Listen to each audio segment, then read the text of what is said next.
buhay, puro'y pag-asa. Sa pag-ibig ng iyong dugo, Jesus, nakapagpakasalay na katawan ka. Pinag-iwan namin ang iyong pag-ibig. Biyaya ng iyong kabagay, pag-ibig mo wagas. Pinag-iwan namin ang tagumpay mo sa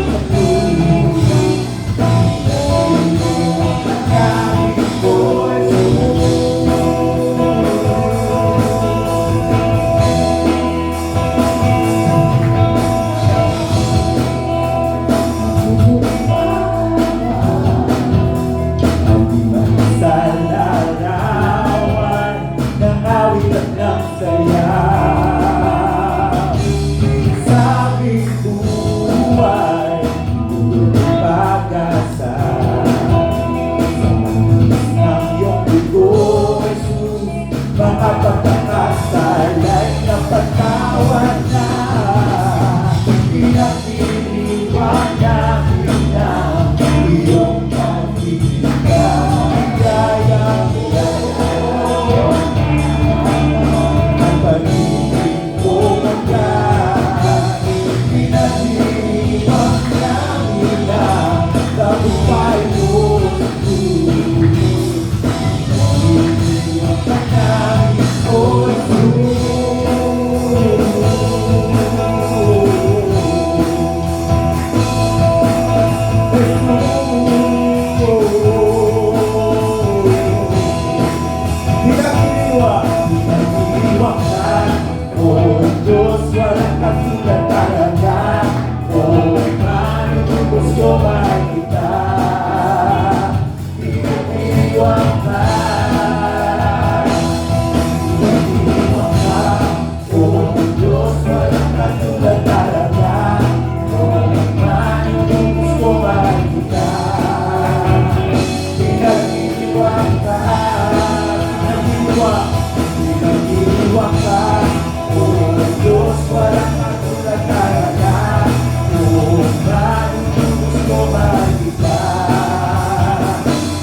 Patuloy po tayong bawat sa Panginoon.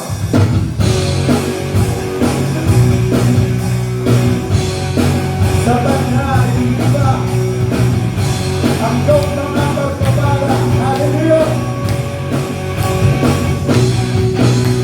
Nangamba sa kawalan, pagpapala mo'y lagi naman. Di ba katakot sa pagkakas? Pagkakariyan ka palagi, hindi na sa pagsulong. Ang pagsama mo, yan ang tubos, matigil sa bagam. Pagkat ikaw ay mabuti, o napakabuti.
kami po ay makaawit sa iyo, Panginoon. Awitin namin patuloy ang sukdulan mong biyaya para sa aming Panginoon. Hallelujah. Salamat po, Panginoon. Salamat.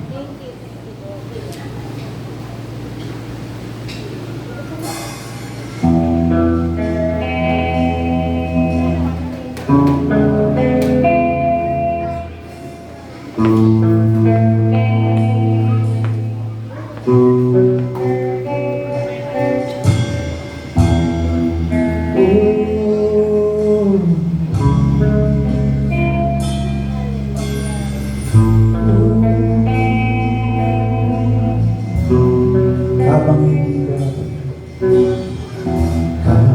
hindi karapat-dapat, pagkukulan ng iba at wagas mo pasinta.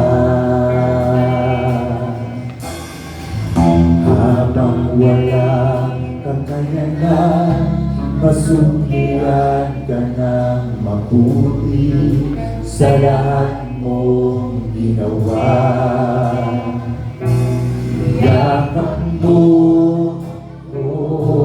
sa aking karuhan, ibig mo nang di kayang tumbasan ulo ng katarungan at katwiran na kahit minsan kabahiran ng kabanalan, kalwalhatian. Salamat sa subulang bigaya mo, O Diyos ng pag-ibig na mas malawak pa kaysa mga pagkakasaya. Higit pa sa buhay ko, salamat sa sundo ng biyaya mo.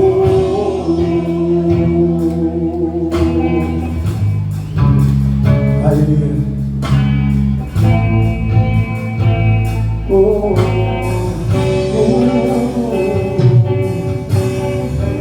Habang hindi karapat-dapat, pagkukulan ng iba at wagas mong pagsinta. Habang walang kakayanan, masumpiyan ka ng mabuti sa lahat mong ginawa. Yakap mo sa aking karuhan, ibig mo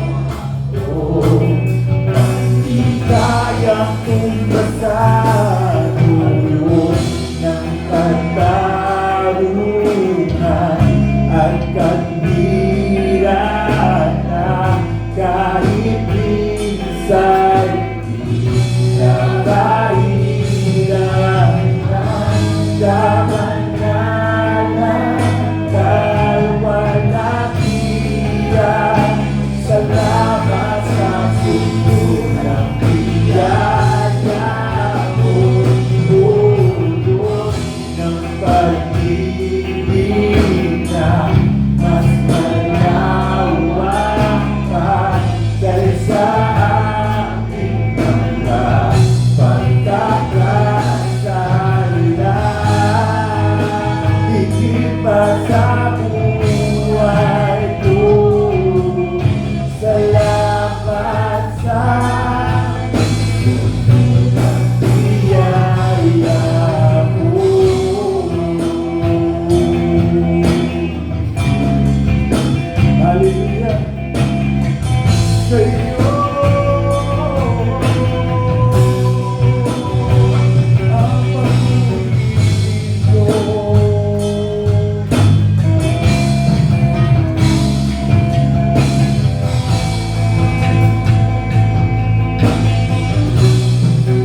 ng katarungan at kandiran na kahit minsa'y inabaian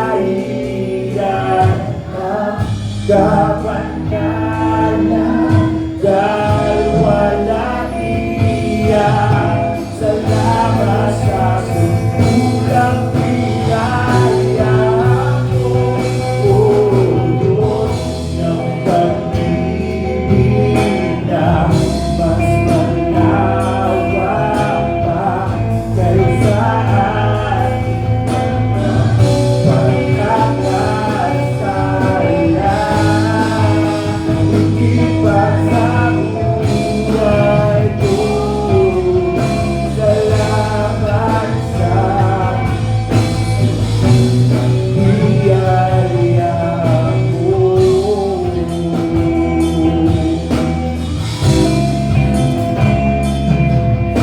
Salamat sa sobrang biyaya mo.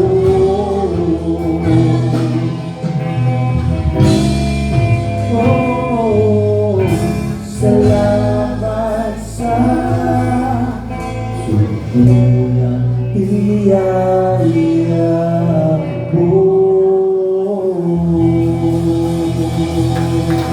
Palapakan po natin ang Panginoon.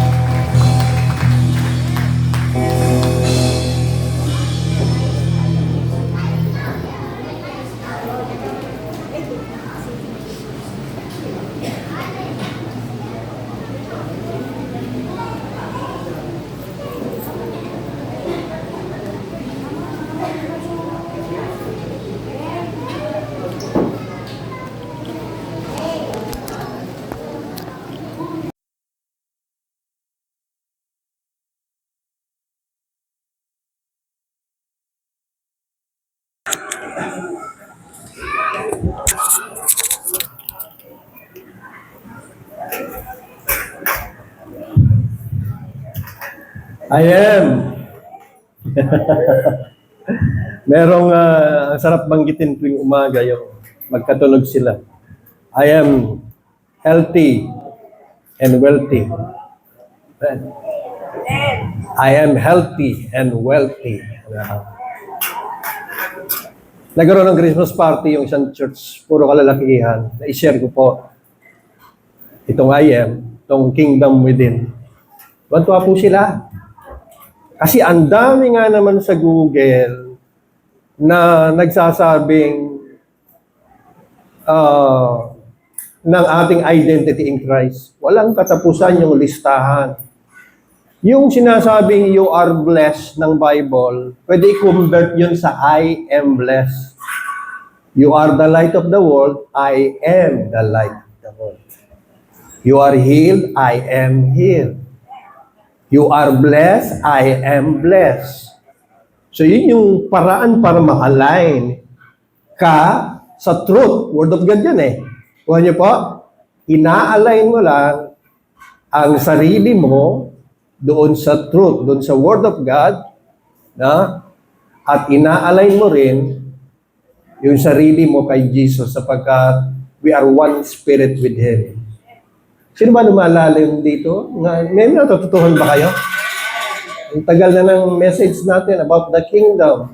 At ayoko itong, siguro, bago matapos ang taon, mag-review tayo. No, review na lang para hindi masayang ang hinayang ko. Parang magbabago tayo ng team na ganun-ganun lang. No? So, every morning, ganun lang. We align ourselves, our spirit sa spirit ng Panginoon. Sabi ko nga, parang frequency lang yan ng radio. Tinatapat mo dapat na mabuti sa istasyon para malinaw ang dinig mo. Amen. Amen. Ano ha? Alam niyo ba sa hangin ngayon, ang daming mga kanta, mga frequency, mga, di natin nakikita, mga signal ng cellphone nyo. Kita niyo ba? Pero kapag nagbukas ka ng radyo, ang dami mong masasagap ng mga istasyon at mga kanta. Kita nyo? Amen? Mga hindi natin yan nakikita. mga signal ng globe, signal ng smart, nasa hangin yan eh. Same thing, mga kapatid. No? Sa mga truth na nasa atin. Di pa natin nakikita, pero inaalay natin yung sarili natin sa katotohanan. At kapag clear, hallelujah. No? Remember, tayo ngayon, mga kapatid, yung prayer ko, hindi na-revive siya. Yung prayer ko, hindi siya pinahaba ng Panginoon, hindi siya pinaikli, pinasimple po siya. Hindi siya nakakapagod. No? At hindi lang ang puro I am. No? Inaalala ko rin kayong mga may sakit. Binabanggit ko ang pangalan nyo at sinasabi ko, you are healed. O healed na si ate ganito, healed na siya. No? Mga mahal ko sa buhay. Ano? Tapos, sinasabi ko yung mga promotion sa inyo. Ano? Yung mga pangangailangan nyo. Lahat ng po yun naka-align sa Word of God. Amen. So, mamaya marami tayong magagandang announcement. Ayun, marami na. Bigas lang yun nandito, mga kapatid. Ano, kaya mamaya, no? At may mga sorpresa din ng mga announcement na para sa Thanksgiving natin, sa Talisay na lang yata, kasi gusto naman nila kupul-kupul.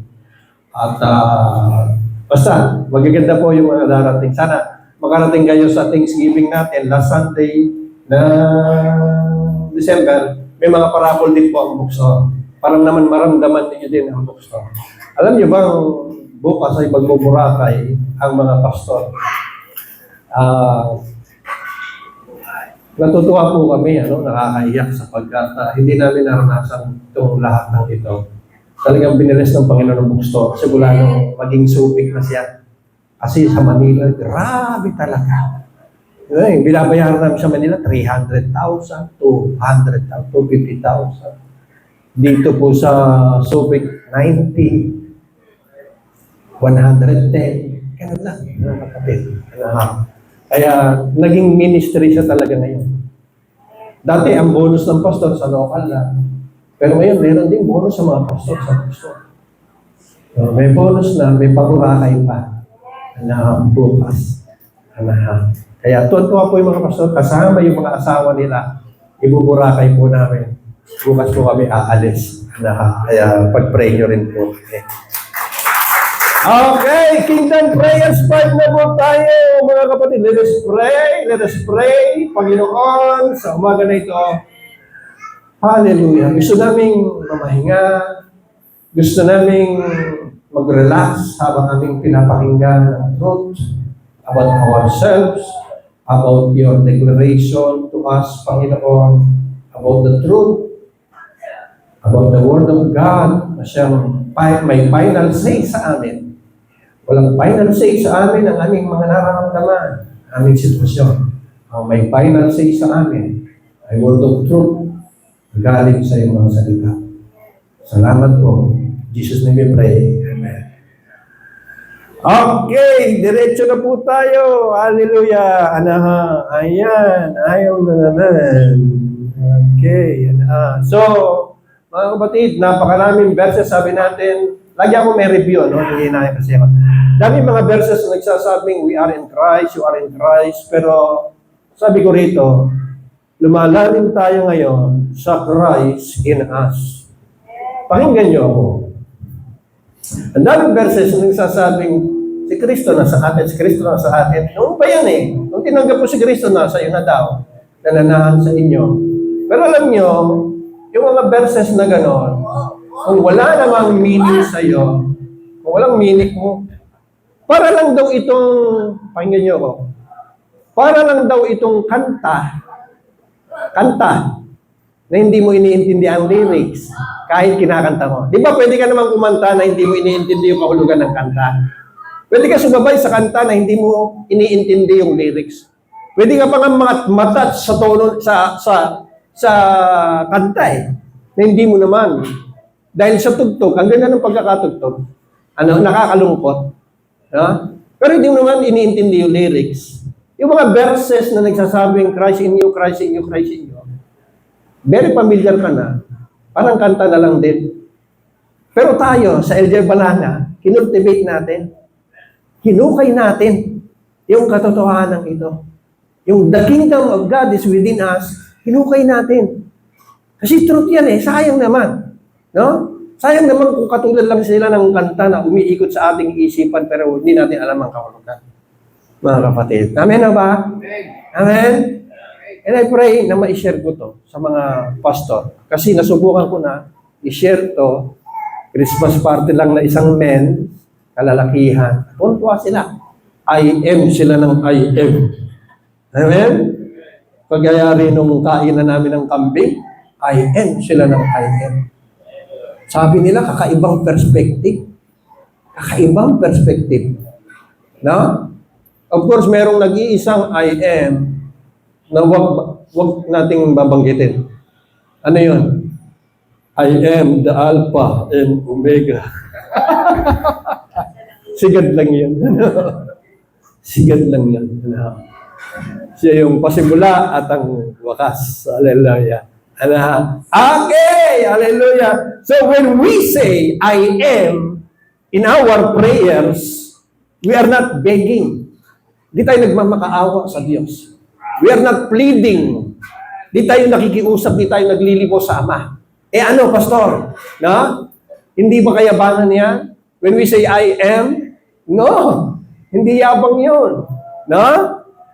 This, sabi rito, this is not boasting, hindi ito pagmamayabang, this is aligning to all the realities, ang daming realities that are already nakasalukuyan ay nandito na. Mga realities na magaling ka na, pinagpala ka na, minamahal ka, mga realidad yan, mga kapatid. Kapag sinasabi mo, I am, inaalay mo lang yung sarili mo sa katotohanan, nandyan na, noon pa, mga kapatid. Amen? So, hindi ito pagmamayabang. Natutuwa pa nga ang Diyos kapag pinaniniwalaan mo yung kanyang salita. Amen? Hallelujah. So, higit sa lahat, ini-express natin ang oneness natin kay Jesus. Remember, sabi sa Corinthians, no? We are one spirit with the Lord. Pati yung verse na yun, gano'n tayo kaseryoso na isa na ang spirit natin sa Panginoong Yesus. Ang sabi natin, one is one. No? So sino ka, kapatid? Ano inaasahan mo sa sarili mo kung one spirit ka kay Jesus? No? Nagumagawa ng himala, nagpaparami ng tinapay, nagpaparami ng isda, nagpapagaling higit sa lahat. Nagmamahal ng lahat ng tao, kahit anong klaseng tao, kahit gano'ng kasamang tao. Amen? Jesus is in us. Jesus is in us, mga kapatid. No? Ang kailangan lang natin yung consciousness every morning. Medyo mahirap, mga kapatid, kahit ang pastor nyo ay hindi pa consistent. No, may mga morning akong nakakaligtaan ka pa rin. Pero sabi ng mga pinapakinggan ko, it takes 6 months, 1 year, years, para ma-practice mo talaga yung na-conscious ka doon sa kingdom na nasa iyo. No? Ako nakakalimot pa rin, siyempre. Lalo na kung umagang-umaga, may naghahanap ng salamin, hindi makita yung salamin, pambira naman yung salamin. Sabi ko, dahil lang pa sa salamin, masisira ang ating umaga. Ano? Si Ate Maylin niya, hindi makita. Paalis na, malilig na, hindi makita.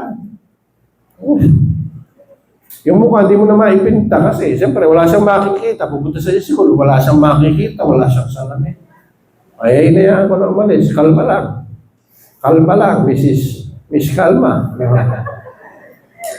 Pagtayo ko, ayun. Nasa tabi ng pinto. Wala nang yuko-yuko pa. Nasa tabi ng pinto. Sino kumuha? Yung aso. Kinuha ng aso. So again, si Jesus ang salita. Tama ko ba ako? Si Jesus ang salita. No? At sa salita, nilikha ang lahat ng ating nakikita. Mula sa mga bagay na hindi nakikita, nilikha. Imagine mga kapatid, pag sinabing nakikita at di nakikita, kasama na yung mga galaxies na hindi abot ng ating tingin. Hindi abot pa rin ng mga telescope ngayon. Yung mga stars na malalayo. Pati daw mga bagay na hindi nakikita, nilikha sa salita. Kaya sabi ko nga, si Jesus dapat pangalan niya gawa. Kasi ang daming nilikha. Tama po ba? Pero sabi, siya si salita. Na noon pa kasama na ng Ama. At si salita ay nagkatawang tao, John 1:14, at nanahan sa iyo. Nanahan sa iyo si salita. Amen? Ano tinuturo ng kapatid? Si salita na nakakalikha. Tumahan sa iyo. Amen? At ang salita ay nagkatawang tao, nanahan sa atin para ano? Para ano? Ha? Turuan tayo. No? Kapatid kasi, ang salita nakakalikha. Ang napansin yun, ang salita nakakalikha. Pinapanood ko ngayon yung mga lumang gera. Spartacus, Vikings. Grabe silang magsalita. Kaya pala si Haring David, hindi pa niya napapatumba si Goliath, dinitalye na niya. Sa araw na ito, ibibigay ka sa akin ng Panginoon. Salita lang. Sa araw na ito, pupugutan kita ng ulo. Sa araw na ito, hindi pa nangyayari, sa mga labanan na pinapanood ngayon sa Netflix, ganun sila kung i-curse nila o i-bless nila yung kanilang mga anak. Mamamatay na yung hari, nagsasalita pa sa kalaban, papatayin ka ng aking mga apo. No? Gigibayin niya ang tahanan mo. Sinusumpa. Ganun pala sila noon. Kasi may power nga ang salita. Kaya mga kapatid, pansinin mo, sabihin mo sa tao, pag ang isang tao pinagtulungan at pinagsabihan walang silbi, kawawa yung tao. Pag ang tao pinagtulungan, sinabihan walang pag-asa, walang pag-asa, nawawalan talaga ng pag-asa kasi ang dami mga nagsalitang walang pag-asa. Yung tao nagsabi nga, yan, dungo yan. Ano ba yung dungo? Ano ba yung dungo? Mahihain? Ano? Mga gano'n? Walang mararating sa buhay yan. Wala ka narating sa buhay. Kaya mga kapatid, kung ang salita nakakalika, dahil damihan na natin ngayon yung mga salitang mabubuti. Amin ho ba? Sa ating kapwa. No? Kapitbahay mo, naiinggit sa'yo, Panginoon, pagpalain mo yung kapitbahay ko. Damihan mo yung kanyang pagpapala. Ano? Para mawala yung inggit sa akin. Ano? At ako naman ay bigyan. No? Hallelujah. No? Hallelujah. Palakpakan natin ang Panginoon doon. Tingnan nyo, galing lang ito sa internet, I am. Pero ang dami I am redeemed. Nakapaligid. Lahat ng yan, may mga verses po. I am blessed, I am healed. So itong gumawa nito, alam niya. Hindi ko alam kung gano'n siya kalalim. Kasi ang dami talagang makikita sa Bible na I am. Na tumutukoy sa atin. Kalagayang spiritual. Na totoo. Mas totoo yun kaysa sa kalagayang mong physical. Kita mo? Kaysa sa physical na sitwasyon mo, mas totoo yan. Amen? Why? Because ang totoo identity mo ay spirit. Hindi yung flesh na pupunta lang sa sementeryo. Ang espiritu mo, ikaw ay anak ng Diyos na espiritu din. Amen? Mga pusa, nanganganak ng pusa, mga aso, nanganganak ng aso. Ang God Spirit ay nanganganak ng Spirit. Ganun kasimple. Amen? Hallelujah. Ang Diyos nanganak ng tao, nanganak ng tao kasi nasa flesh tayo. Pero actually, in reality, we are Spirit. I am Spirit. You are Spirit. Amen? Hallelujah. Luke 7:21, again mga kapatid, foundation natin to Baunin nyo to hanggang 2026. The kingdom of God is within you. Morning, mas magandang buksan niya. The kingdom of God is within me. Pag sinabi mo kasi yon umaga pa lang, wow, yung abundance na sa iyo. Walang kakapusan sa kingdom. Walang may sakit sa kingdom. So the kingdom of God is within me. Truth ba yun? May verse in. Truth, mga kapatid. Okay, dito lang tayo tatakbo ngayong umaga. Psalms 46 verse 10. Another revelation, mga kapatid. Pinakita sa akin ng Panginoon. Alam niyo yung verse na ito. Ginawa pa ng kanta ng Hillsong. Be still and know that I am God. Be still. Grabe ito mga kapatid, makinig po kayo. Be still, manahimik ka, mamirmi ka, At alamin mo, at malalaman mo na ako ang Diyos. I will be exalted among the nations, I will be exalted in the earth. Pero doon lang tayo. Psalms 4:6-10, be still. Di ba may kantang still? At pinapatugtog yung still na yon, lalo na kapag may bagyo na paparating. Baka hindi nyo alam. No? At kayo kinakabahan, napakaganda ng kantang yun. Kapatid. No? So tinignan ko sa Hebrew, para magkaalaman, ano ba yung still, be still, tinignan ko sa Hebrew, yung original na meaning ng be still na yon, rapa. Kagalingan. Hallelujah. Ito ang ganda, to relax. Sino relax dito? Relax lang. Relax tayo. Naintindi nyo? Regalo sa mga inaanak, aginaldo, ipaparapol, Rapa is to relax, be still, to let go. Sabi nga sa inyo, kapag namimirmi kayo, tumatahimik kayo, at lumalayo kayo sa ingay ng mundo, umaga pa lang, mas naririnig nyo ang Diyos. Maniwala po kayo. Ang Diyos naririnig sa katahimikan. Ang Diyos naririnig kapag relax ka, nakapose ka, tumitigil ka sa iyong kabisihan. Hello? No? Sinasara mo ang tenga mo sa ingay ng mundo, gadgets, at kung ano-ano pa, na mga salita. No? Dito grabe, meron siyang parang negative meaning. To be weak. To be weak. To be idle. Maging tamad. Sa time lang na yun. To be weak. Kaya sinasabi ko sa inyo, every time na may nangyayari na weak ako, bumalik na naman ako sa psychiatrist. Oh Lord, bakit ganito? May bago na naman na sasabihin sa akin ng Panginoon. Kung kailan na wala akong magawa sa sarili ko. Kaya pala sabi ni Pablo, kung kailan ako mahihina, saka ako malakas. No? So be still. No? Be still. Tama na yun.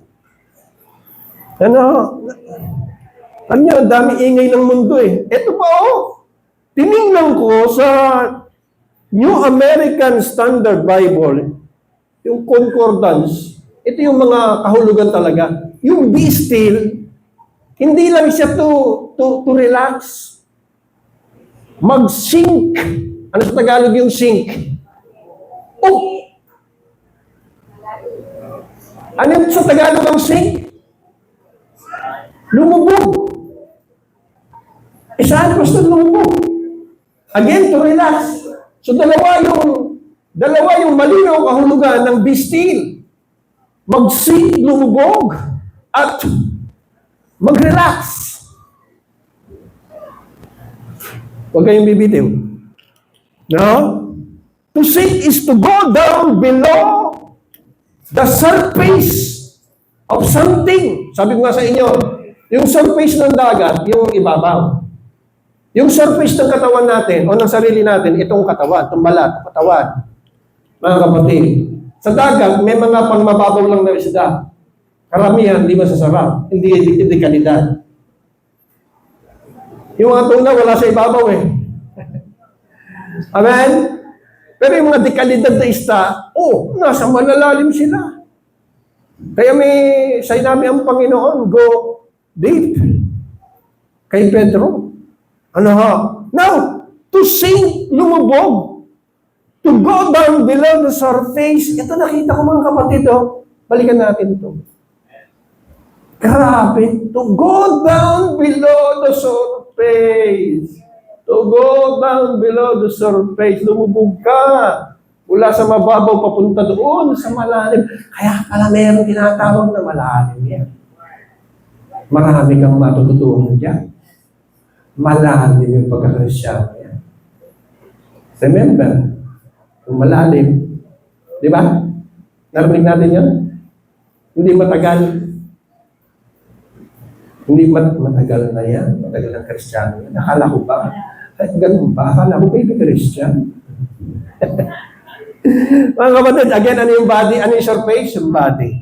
Ano yung pangalawang level? Yung ating mind, will, emotion, siya si reactor. Siya si reactor. Yung soul natin, siya si reactor. Ano yung reactor? Laging nagre-react. Nakarinig lang ng malungkot na kanta, nagre-react. Nanonood ng dramang palabas, nagre-react. Nakakatuwa yung pinanood niya, nagre-react. May nagpapatawa, nagre-react. Mga kapatid, si soul, si reactor. No? Ma-emosyon. No?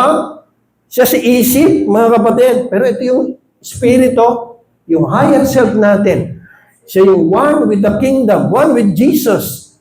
At paano tayo magsisink? Ayan, no? Ito ka. Yung sarili mo, mga kapatid, yan, no?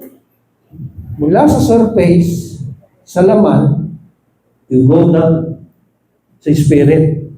Tapos sabi ng Bible, walk in the spirit, not by the flesh. Walk by the spirit, not by the flesh. Kuha nyo? Kuha nyo? Lumakad tayo sa spirit. Alam niyo, sa gitna na yan, nakatambak yung love, joy, peace, kindness, long-suffering, yung abundance, yung supply. Ayan lahat yan, mga kapatid. So, be still. Hello.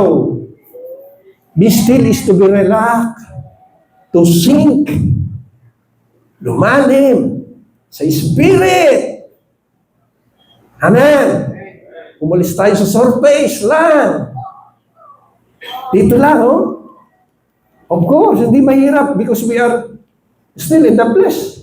Kaya nga si Jesus gumigising ng maaga. Nasa flesh eh. Si Jesus nasa katawang tao eh. Yan gumigising ng maaga lang. Hindi ko po sinasabi sa inyo magsigising tayo ng umaga. Wow, kung di nyo kaya, wag. No? Pero nagising lang din tayo ng umaga, yun, samantalahin na ninyo, hanggat wala pang ingay ang mundo. No? Ako binibili ko yung tulog ko kaya hindi naman ako nagigising ng umaga. Pero mga kapatid, walang posisyon. Kahit nakahiga ka pa, tandaan niyo, walang law. Wala na tayong law ngayon. Dapat nakaupong nagme-meditate ka. Ay dapat upong Buddha ka para ramdam mo, upong Buddha. Alam niyo, upong Buddha? Dapat ganun. No? Wala posisyon mga kapatid. Kahit pahiga, kahit paupo sa sala, kahit nga naglalakad ka I am eh. Sino yung nagsasabi ganun? Naglalakad I am. No? May negative situation? Ayan. Okay? Hallelujah. Ito pa isang verse. Kanina, be still and know. Kasi sa iyong pananahimik, sa iyong pagsisink in, sa iyong pananahimik, sa iyong pagsisink down, sink down, mga kapatid, or sink deep. Ano sabi? Be still and know that I am God. Doon mo siya lalong napapatunayan. Diyos ko po, salamat. Nilinaw mo. Diyos ko po, maraming salamat. Alam ko na ngayon. Diyos ko po, salamat. Pinrovide mo. Diyos ko po, salamat. Pinagpala niyo po kami. Lalo mo siyang nararanasan. Lalo mo siyang nakikilala. Be still and know that I am God. Kasi kapag hindi ka nanahimik, ang bida palagi ang sarili mo. Galaw ka ng galaw, kilos ka ng kilos, isip ka ng isip, hanggang sa mataranta ka na, nagka-problema ka, hindi mo alam ang gagawin mo. Well, kung subukan na, doon ka maupo at mag-be still. Amen? Mag-relax. Parapan natin ang Panginoon. Ito pa. Dalawang verse lang ngayong umaga. Ito pa. He who dwells in the secret place of the Most High. Paborito na yung Elsa dito. Ewan ko lang kung maintindihan nila. Shall abide under the shadow of the Almighty. Kanta to Tama po ba ako? Kanta to. Kinakanta to. Siya daw nananahan, saan ba? He who dwells sa sekretong lugar ng kataas-taasan ng Diyos. Ano pangako? Salabay, mananatili. Remember the word abide sa anniversary? Magstay, shall abide under the shadow of the Almighty. Again, kapahingahan ang binabanggit niya. naisip ko, palaging kinakanta to, He who dwells in the secret place. May sikretong lugar ba ang Ama? May sikretong lugar ba ang Diyos? Na dapat natin puntahan. Dapat ba kayo kapag magpe-pray, pumunta dito? Sa church? Ito kaya ang sikretong place niya? Yung kayang kwarto niyo ang secret place ng Diyos? Kung may sikretong place ang Diyos, then hindi siya omnipresent. Kita niyo? Kung meron lang siyang sikretong lugar, specific, secret place. Pero mga kapatid, nasaan nga ba ang secret place ng Diyos? Nasaan nga ba ang sikretong lugar ng Diyos? Kapatid, Matthew 6:6, sabi niya ng Panginoong Yesus, kung mananalangin kayo, but when you pray, go into your room. Go into your room and shut the door and pray to your Father who is in the secret. Now, hindi ibig sabihin nun, nasa kwarto ang Ama. Kapatid, andito. Ang secret place na binabanggit sa Psalms 91 verse 1 na nakaukit sa panyo ng mga taga-El Shaddai, yung secret place na yun, yung dwelling place na yun, andito din. Wala nang iba. Kasi simula nung gibain ng templo, pinasya na ng Diyos na manahan sa tao. Ang Diyos hindi nananahan sa mga bagay na nilikha ng tao. Ang Diyos nananahan lamang sa nilikha niya, tayo. At ikaw, hindi ka nilikha ng tao, nilikha ka ng Diyos. Amen? Kaya wala nang ibang secret place, kundi ikaw. Kapatid, ang galing! Mga kapatid, ikaw ang lihim na lugar. Nasa iyo din ang secret place. Hallelujah, mga kapatid. No? Sabi ng Panginoon, and your Father who sees in secret will reward you. Gagantimpalaan ka, kapatid. Psalms 31 verse 20, tingnan ulit natin. You hide them in the secret place of your presence from the sins mula sa patibong ng mga kaaway. Sabi ng Panginoon sa kanyang mga anak sa Old Testament, tinatago mo sila sa sekretong lugar ng iyong presensya. Again, nasa ba yung presensya ng Panginoon? Saan ba siya nananahan? Andito ang presensya ng Panginoon. Kaya tayo, LGF people, hindi na natin siya iniimbitahan tuwing linggo. Sa opening prayer, palagi na lang. Inianyayahan ka namin ngayong umaga, Panginoon, na para bang wala siya, lagi na lang inaanyayahan. Lord, we invite your presence, no? Para bang wala siya. At samahan niyo po kami, na para bang hindi na tayo sinasamahan ng Panginoon. Kapatid, no? Palaging, sabi nga ang Panginoon, bakit sa ibang church palagi inaimbita? Pero yung devil, palagi nire-review. Alam mo, magkasabay yun Yung prayer na yun, yung mga nakaraan natin, inaanyayahan ka namin. At ikaw, Satanas, pinapalayas ka namin. Wala akong karapatan sa lugar na ito. Buti pa si Satanas, sigurado nandoon. Sigurado na siya nandoon kasi palagi na lang siya pinapalayas. Pero ang Diyos, iniimbitahan pa rin hanggang ngayon. Huwag yun. Kumisan may practice tayo ng mga prayers natin, ng mga declaration natin, na hindi natin iniintindi yung kahulugan. Hindi siya faith, hindi siya pananampalataya. Mga kapatid, omnipresent pa nga si devil. Bakit? Sa Baptist, nire-rebuke. Sa JIL, nire-rebuke. Sa bayan niya, linggo. Sa AG, nire-rebuke. Nandun din siya. Nandun din siya, omnipresent pa. Ang biro nasa lahat ng dako. No? Tapos may mga gawaing malungkot, dry, ang pakiramdam, wala ang Diyos. Hindi tayo sinamahan ng Diyos. Sisihan, yung kasi mga kumanta, suntunado kasi, siguro hindi mga nag-practice yan, kaya hindi mo presensya ng Diyos. Kasalanan pa ng mga kumanta. No? Kumisan, sabi ng isang pastor, may mga preaching daw siya, titigil na siya. At magmi-minister na siya. Kasi naramdaman niya, bumaba na ang presensya. Kabababa lang. Mainit-init pa. Ibig sabihin, kanina pa pala, wala pa, awitan, wala pa, darating. Ano ha? Ang tagal, ano? Dumang panalayak, ano? Naantala pa, ano ha? Kuha niyo ba? Sino may natututuhan?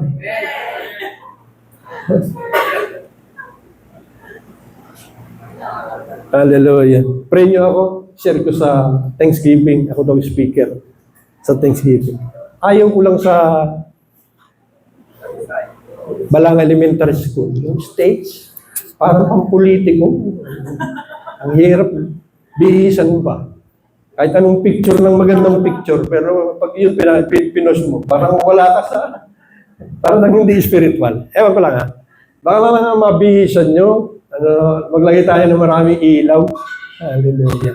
No? You conceal them in your shelter from accusing tongues. Hallelujah. So, ang sabi rito, under the shadow of the Almighty, magdwell. He who dwells in the secret place of the Most High, sabi rin, shall abide, mananatili sa lilim. Mananatili sa lilim. Under the shadow of the Almighty. Shall abide is manatili to rest, kagaya ng anino ng malalaking puno. Mayayabong na puno. Tama po ba? Pag sobrang init, diba, nakakita ka ng puno. Sulit na sulit ang sampalok nyo eh. Mga taga Santa Rosa. Sampalok sa Santa Rosa. No? Daming tumatambay doon. Lagi na po sa Facebook yun, yung sampalok sa Santa Rosa.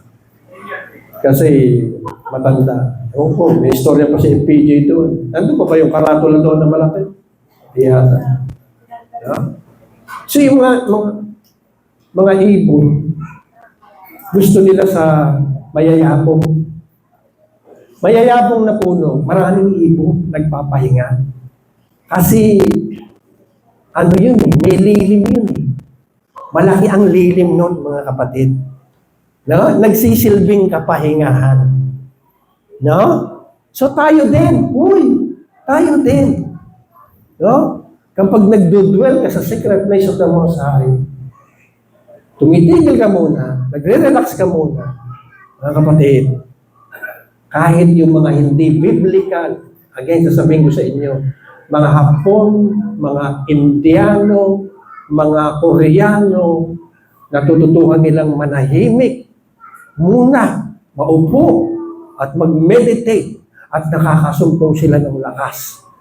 Na hindi alam kung ano meron doon sa kanilang pagpikit at sa kanilang pananahimik. After nun, para silang pusa.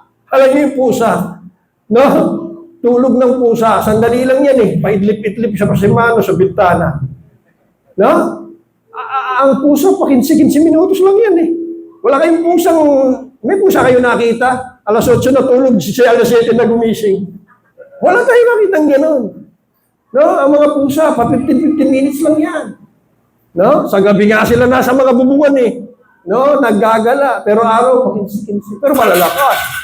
Malalakas mga kapatid. Ito matalo ng bakod yan eh. Ano, amen? So, may kalakasan talagang nasa sumpungan sa panay. Kung pagod na ang katawan mo, kapatid, pagod na isip mo, upo ka lang sa upuan. Paupo ka lang sa upuan. Namnamin mo ang Diyos, ang kaharian na sa iyo. And say, I am. Lord, I am healed. I am full of joy. I am happy today. Unahin niyo, I am happy today. Panginoon, masaya. Gusto talaga, dapat ba talaga English? Hindi po. Di ba sabi ng Bible na Tagalog, ako ay si ako na. Hindi sabihin mo, ako ay magaling na, ako ay pinagpala, ako ay masaya, ako ay malakas. Amen? Pwede po. Gusto niyo pa, Tagalog for Taripas. Di ba? Ina, ako po ay. Psalm 46 verse 10. So be still and know that I am God. Sabi diyan, kapatid, pagpasok ng 2026, baunin nyo to at maging practice natin. Sasabihin ko sa inyo, lalo kayong magiging spiritual. at lalo niyong makikita ang Diyos sa buhay niyo. Because pangako niya, you will know that I am God. Sa sitwasyon mo, I am God. Amen. Hallelujah. So, kapag natutuhan nating mag-still, tumigil, mag-relax, magpahinga sa kanyang presensya, kapatid, meron tayong lalong napapatunayan. Ano yun? Be still and know that I am God.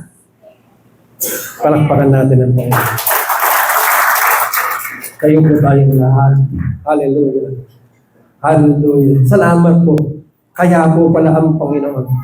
Kahit lumalakad na sa tubig, kahit gumagawa ng maraming himala, bumubuhay ng patay, nagpapadilat ng mata ng mga bulag, ay may panahon pa rin manahimik sa inyo. Nakita po namin yun sa Bible, Panginoon. May sekreto po pala ito, Panginoon. Salamat po. Salamat po sa katotohanan ito. At salamat din sa mga mensahe na dinadala mo sa amin, Panginoon. Tunay ang mga salita mo'y kalakasan namin. Hindi lang kalakasan, lumalaki pa lalo ang tingin namin sa iyo, O Panginoon Diyos, O aming Ama, na nagmamahal sa amin. Thank you, Father God. Thank you po na marami. In Jesus' name we pray. Amen. Amen.